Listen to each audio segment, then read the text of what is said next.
ನಮಸ್ಕಾರ. ಈ ದಿನ ನಾವು ಉತ್ತರ ಕರ್ನಾಟಕದ ಅತ್ಯಂತ ಪ್ರಸಿದ್ಧ ಮತ್ತು ಭಕ್ತಿಪೂರ್ವಕವಾಗಿ ಆರಾಧಿಸಲ್ಪಡೋ ದೇವಾಲಯಗಳಲ್ಲಿ ಒಂದಾದ ಹುಲಿಗೆಮ್ಮ ದೇವಿ ದೇವಸ್ಥಾನಕ್ಕೆ ಭೇಟಿ ನೀಡ್ತಾ ಇದ್ದೀವಿ. ಕೊಪ್ಪಳ ನಗರದಿಂದ ಸುಮಾರು 25 ಕಿಲೋಮೀಟರ್ ದೂರದಲ್ಲಿರೋ ಹುಲಿಗಿ ಗ್ರಾಮ ತನ್ನ ಪುರಾತನ ಇತಿಹಾಸ ಮತ್ತು ಆಧ್ಯಾತ್ಮಿಕ ಮಹತ್ವದಿಂದ ತುಂಬ ಪ್ರಸಿದ್ಧವಾಗಿದೆ.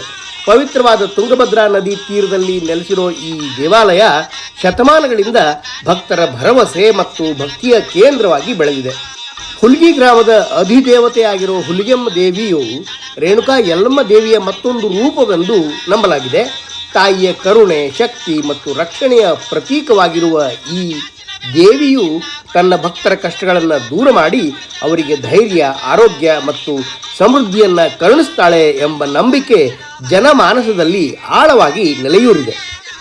ಈ ದೇವಾಲಯದ ಇತಿಹಾಸವು ಸುಮಾರು 13ನೇ ಶತಮಾನಕ್ಕೆ ಸೇರಿದೆ.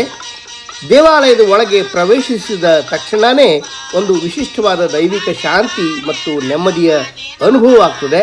ತುಂಗಭದ್ರಾ ನದಿಯ ತಂಪಾದ ಗಾಳಿ, ದೇವಾಲಯದ ಘಂಟಾನಾದ ಮತ್ತು ಭಕ್ತರ ಭಜನೆಗಳು ಮನಸ್ಸಿಗೆ ಆಧ್ಯಾತ್ಮಿಕ ಆನಂದವನ್ನು ನೀಡುತ್ತವೆ. ಹುಲಿಗೆಮ್ಮ ದೇವಿಯ ಜಾತ್ರೆ ಉತ್ತರ ಕರ್ನಾಟಕದ ಪ್ರಸಿದ್ಧ ಧಾರ್ಮಿಕ ಉತ್ಸವಗಳಲ್ಲಿ ಒಂದಾಗಿದೆ. ಜಾತ್ರೆ ಸಮಯದಲ್ಲಿ ಸಾವಿರಾರು ಭಕ್ತರು ರಾಜ್ಯದ ವಿವಿಧ ಭಾಗಗಳಿಂದ ಹಾಗೂ ನೆರೆ ರಾಜ್ಯಗಳಿಂದ ಕೂಡ ಆಗಮಿಸ್ತಾರೆ. ದೇವಿ ದರ್ಶನಕ್ಕಾಗಿ ಸಾಲುಗಟ್ಟೆ ನಿಂತ ಭಕ್ತರು ಪೂಜೆಗಳು, ಹರಕೆಗಳು ಮತ್ತು ಭಕ್ತಿ ಗೀತೆಗಳೊಂದಿಗೆ ಇಡೀ ಗ್ರಾಮವೇ ಭಕ್ತಿಮಯ ವಾತಾವರಣದಿಂದ ಕಂಗೊಳಿಸುತ್ತದೆ. ಭಕ್ತರ ನಂಬಿಕೆ ಪ್ರಕಾರ ತಾಯಿಯ ಸನ್ನಿಧಿಯಲ್ಲಿ ಸಲ್ಲಿಸಿದ ಪ್ರಾರ್ಥನೆಗಳು ವ್ಯರ್ಥವಾಗುವುದಿಲ್ಲ.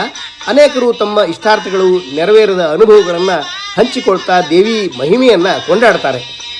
ಇಲ್ಲಿಯ ಗ್ರಾಮೀಣ ಜೀವನದ ಸರಳತೆ, ಭಕ್ತಿಯ ಆಳ ಮತ್ತು ದೇವಿಯ ಮೇಲಿನ ಅಚಲ ನಂಬಿಕೆ ಇಲ್ಲಿಗೆ ಬರೋ ಪ್ರತಿಯೊಬ್ಬರ ಮನಸ್ಸನ್ನು ಸ್ಪರ್ಶಿಸುತ್ತದೆ. ಸಂಜೆ ಹೊತ್ತಿನಲ್ಲಿ ದೇವಾಲಯದಲ್ಲಿ ದೀಪಾರಾಧನೆ ನಡೆಯುವಾಗ ತುಂಗಭದ್ರಾ ತೀರದಲ್ಲಿ ಮೂಡೋ ಆ ದಿವ್ಯ ವಾತಾವರಣವನ್ನು ನೋಡೋದೇ ಒಂದು ಅದ್ಭುತ ಅನುಭವ. ದೇವಿಯ ಸನ್ನಿಧಿಯಲ್ಲಿ ಬೆಳಗುವ ದೀಪಗಳು, ಕೇಳಿಬರೋ ಮಂತ್ರೋಚ್ಚಾರಣೆ ಮತ್ತು ಭಕ್ತರ ಪ್ರಾರ್ಥನೆಗಳು ಮನಸ್ಸಿಗೆ ಅಪಾರ ಶಾಂತಿಯನ್ನು ನೀಡ್ತವೆ.